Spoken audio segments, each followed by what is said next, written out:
Hello everyone and welcome back to my channel. Today's video is going to be my first vlog for the Tis the Damn Readathon.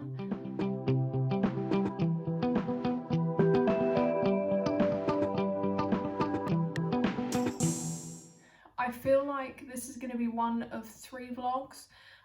In this vlog I talk about 3 books and I've planned to read about 10 books, 9 physical and 1 audiobook. So therefore I'm thinking that I will do 3 vlogs with 3 books in each of them, and then throughout I'll be listening to the audiobook. I'm filming this little intro clip after I've read all of these books, just so that I had an idea of what I was going to be talking about in the video, so I could give you guys a little introduction. So in this vlog I read In the Dream House for the prompt for the self-titled album, which was to read a memoir, and then I read Scarlet, which is the 2nd book in the Lunar Chronicles series, and I read this for Fearless, and the prompt was to read a YA book. And last I read Bird Box, and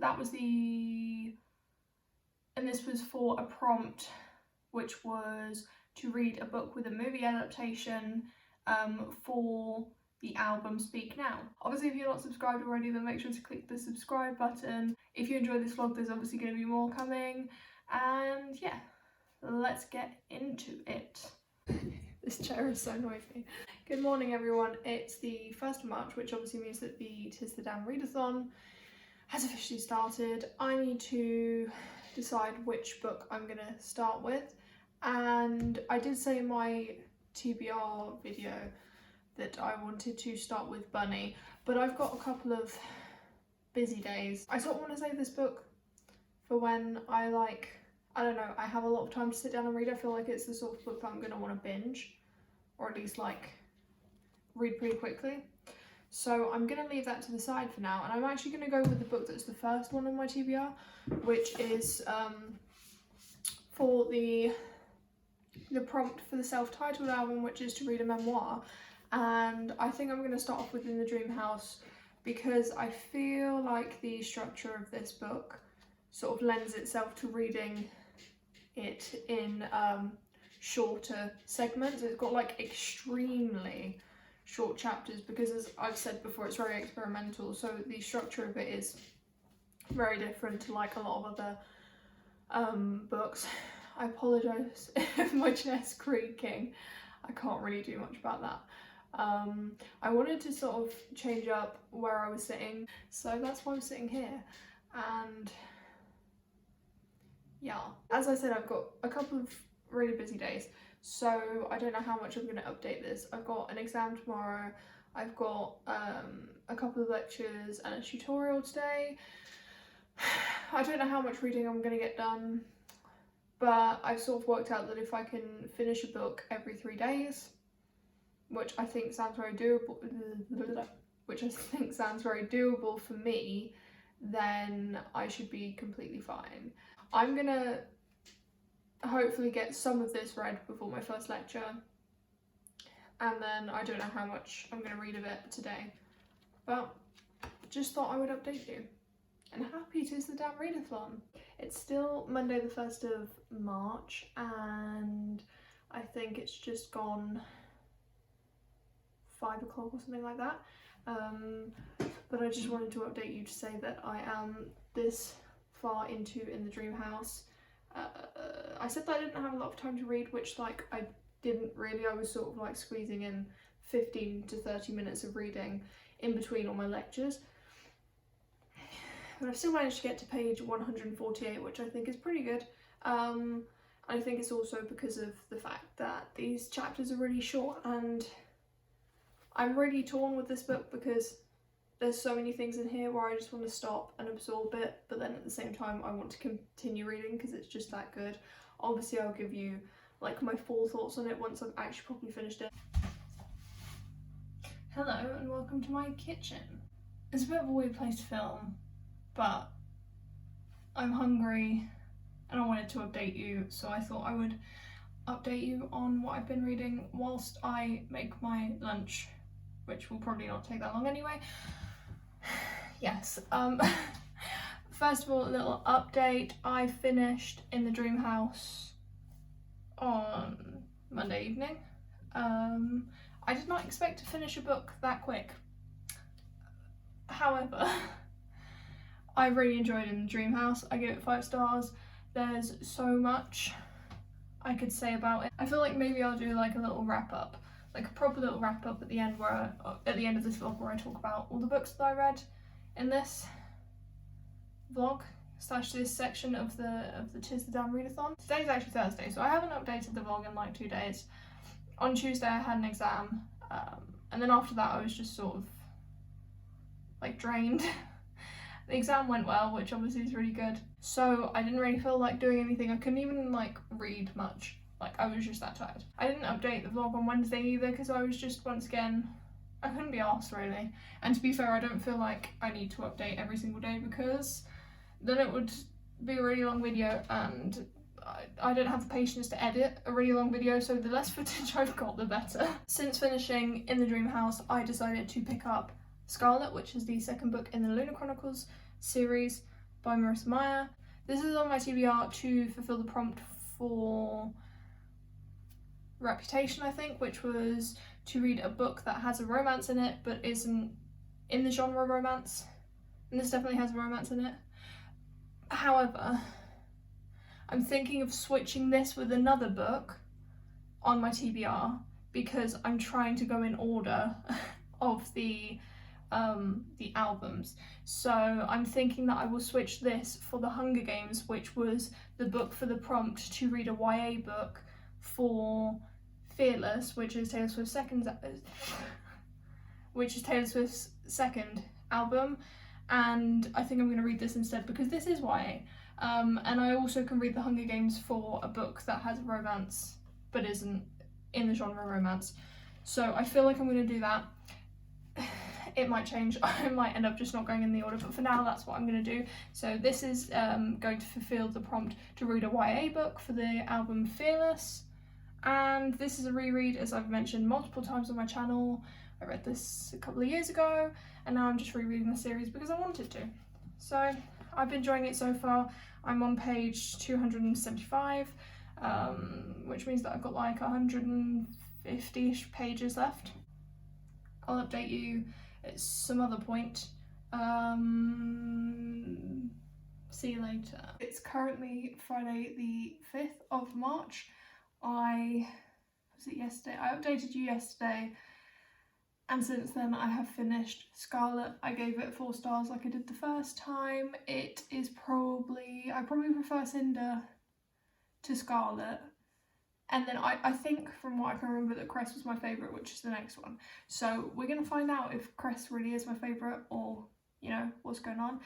But I'm not going to read that for a bit because I want to read some of my other books on my TBR. I am currently reading Bird Box because I decided to change the book that I was reading for what's it called for Speak Now, and the prompt that I decided to go with was to read a book that has a movie adaptation, and originally I was going to go with Rebecca, but I've decided that I'm just going to have Rebecca as an extra book. So this is going to take Rebecca's place, and yeah, Bird Box by Josh Malerman. Obviously this was made into a Netflix film. I've already seen the film, but I tend not to be too bothered if I've seen a film. Even if it is a thriller, I'm usually okay with reading the book after I've watched the film. I'm going to be joining one of my friends, Miju, over on her channel for some reading sprints in like literally 10 minutes, so I need to hurry up. But I've just been to go and pick up a parcel. Obviously I'm not going to show you my address, but like it's really just a boring box. Don't let this fool you, this box is massive, but there's like not that much in it. I don't know why they decide to use these massive boxes, but I thought I'd share it with you as it is some books. 3 of these books are for a video idea, but they're books that I've wanted to read anyway, so I just thought I'd make it into a video. And the last one is just a book I wanted to read. So the 3 for the video idea, first of all, the one that I'm probably most excited about is this chunky book. This is Battle Royale by Koshin Takami, I think is how you pronounce his name. As you can probably tell, this is translated from Japanese, I believe. And yeah, the reason that I picked this up is I've been wanting to read this for the last couple of weeks, and usually I'm not that quick. Usually my books that I want to read stay on a list for a very long time. But I decided to pick this up straight away because it just sounds so interesting and so exciting. It's a pretty chunky book, but essentially this is like Hunger Games but to the max. This came out before the Hunger Games, and I'll probably talk about it more once I get to actually making the video where I read this, also because I don't have a lot of time. I originally heard Spoopy Hall talk about this. This is like one of her all-time favourite books. So I was just, yeah, it's dystopian, it's just supposed to be really gory and like violent and graphic, and I really like stuff like that, so I'm interested to read this. And then another book that goes along with that video is, I think, a contemporary, and that is The Humans by Matt Haig. I have not read anything else by Matt Haig, but pretty much everything that I've heard about that he's written, I'm really interested in. I think if I enjoy this, the next one that I want to pick up is The Radleys, because that's about vampires. But this is essentially just about an alien that comes to Earth and has to live in like a human family and pretend he's a human. So, very interesting. And the third and final book for that video is, and I'm so excited, oh my god, it's so cute.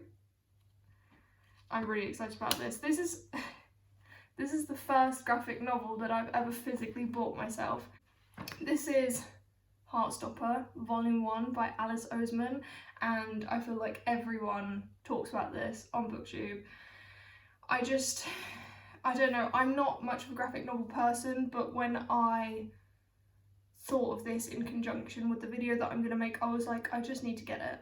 And everyone says it's great. There's 3 volumes out. Yeah. The last book I got is The Fifth Season by N.K. Jemisin. I don't think I need to explain why I got this. This is, I'm not even going to try and explain this. This is a high fantasy, it's adult fantasy. It's written by an author of colour, N.K. Jemisin, who is also a woman, so therefore, just out of all the fantasy series that I wanted to start, I felt like this is just, you know, a great one to start because it's a woman and it's a woman of colour. Not that that's the reason I picked books up, and not that that's the pure reason that I got this, because this is also, I've known about this for like years. So finally I've got it and I'm excited to start this series. Yes, I'm gonna go now because I need to go to this live. And now we're back to me. Yes, it was always me, but now we're back to me filming on this day. As I said earlier, I'm gonna do a bit of a wrap up on the 3 books that I've read because I didn't really say much about them. I feel like I was just, I don't know. I feel like in order for my thoughts to be properly coherent, I have to sort of sit down and think about it. So that's what I'm going to do now. We're going to talk about the 3 books that I read throughout this vlog. Obviously, we're going to start from the beginning, and that was In the Dream House. This was, as I said, this is a memoir about an abusive relationship. Particularly, it's about abuse in lesbian relationships or in just relationships between 2 women. The author does touch upon relationships or like abusive relationships between men as well. However, because this is from her own perspective, obviously she focuses more on relationships between women, but there is so much more. This is honestly, this memoir is so much more than I'd expected, because everyone always just describes it as being a book about her experience of being in an abusive relationship, but it's just, she touches upon so much and manages to walk the line of being personal whilst also like making it seem as if this is about everyone that's ever been through an abusive relationship. And then on the other side, she's also very objective and she's very well spoken and talks about a lot of topics that are not only difficult to talk about because of the subject matter, but like actually probably quite difficult to talk about because they're quite intellectual topics in certain ways. She is just so well spoken, well written. She knows how to use her language. She is very intellectual in the way that she writes things. She writes in a way that is very intellectual, but without like taking away the fact that she is a human being that's been through things. She uses language that in certain context would be deemed a bit vulgar, and I mean, this is by far not a book for anyone, I would say, under the age of like 15, obviously depending on like how much you can handle and how mature you are. Her writing is just so wonderful, where it's like, you can describe it as being beautiful, but it's not super flowery and super like decorated. It feels very real and quite gritty. I think it was a couple of videos back I said that I thought that this would be easy to read because of the way it's written and because of the short chapters, but that it would be difficult to stomach. And that's 100% true. That definitely it was really easy. I managed to read this in a day, as I mentioned, and it went by super quickly, and I just wanted to continue reading it. And at the same time, it was making me think. I was conflicted because I was like, I want to put this down so that I can just process what I've been reading, but at the same time I wanted to continue reading it. So it makes you think a lot. And now I've been talking about it for a very long time, so I'm gonna go on to the next book. I gave this 5 stars, as I said earlier. It's just really, really good, and I think everyone should read it. The next book that I read, I'm not gonna talk about for too long because 1, it's a sequel, and 2, it is one that I've already read. So I don't have any like fresh thoughts on it because, yeah, as I said, I've read it before. So all my initial reactions and thoughts were a couple of years ago. The second book I read was Scarlet, as I said, by Marissa Meyer. This is part of the Lunar Chronicles series, as I also said. There's not much I can say about this without sort of spoiling what happened in Cinder, but Scarlet is a stepping stone towards trying to solve the conflict that sort of started towards the end of Cinder. So if you have read Cinder and you haven't read this, then that's sort of what it does. It is, you know, there's a conflict at the end of Cinder. I mean, there's a conflict throughout the whole of Cinder, but towards the end of Cinder there's a massive reveal, and then this is sort of trying to get towards solving the conflict. Because it's number 2 out of 4, there's still a lot of conflict towards the end of this. It's not getting solved. It was enjoyable. It's not my favourite. I feel like it's my least favourite in the series, but I can't really remember how I felt about Winter, which is the last book. I know that Cress, I think, is my favourite, but I'll find out when I get to that. I gave this 4 stars, the same as I did last time I read it. I think I gave pretty much all of the books in the series 4 stars. But yes. The last book that I read is Bird Box. I don't even think I updated you guys after I finished this. I finished this yesterday. I was just really, once again, conflicted about how I felt about this book, because as a thriller, it's really good. It's original. If I hadn't read this when it came out, I feel like my mind would have been blown and I probably would have given it 5 stars. However, I have seen the film, which usually does not make a difference for me. Usually I'm fine with it, but in this case, I felt like the film wasn't necessarily better than the book, but the book wasn't necessarily better than the film because they felt very different. While they centre around the same main character and they both include some of the same characters, there's also a lot of changes that I can remember from watching the film. So if you have watched the film and you're unsure of whether to read the book, then I would definitely recommend reading the book. If you really enjoyed the film, then you can still get something out of reading the book because it is slightly different. The main sort of plot points are slightly different. But one thing I will point out is that I noticed with this book that it lacked the diversity that I think that the film had from what I can remember. All of the characters in the book felt very, very similar. It felt like they had very similar descriptions. There were also more characters in the film. I feel like there was a lot of characters written into the film in order to make it seem more exciting. There were characters that in the film sort of drove certain plot points or certain twists and things like that that weren't in the book. However, I did still enjoy the book. I ended up giving it 3 stars, and the reason that I didn't give it any more than that is mainly because I'd seen the film before and because there were certain parts of the film that I thought would have been better in the book. I know it's not great to judge the book by comparing it to the film, but I think in this case it was alright because it sort of opened up my eyes to how much better this could have been. Obviously, the concept is amazing. I really enjoy the concept. I also feel like if I had the time and patience to sit and properly analyse this, that there would be some revelations in there. I think that the concept could definitely be a metaphor for something. What that could be, I don't know. I definitely felt like I could have enjoyed this more if there were certain things that were different, but it was still enjoyable. I know there's a sequel or something like that called Mallory, which I potentially might pick up. But yeah, that was the last book I read. If you enjoyed this vlog, then make sure that you subscribe and stick around, because obviously there's going to be more vlogs. So I hope you enjoyed this video, and I will see you in my next one.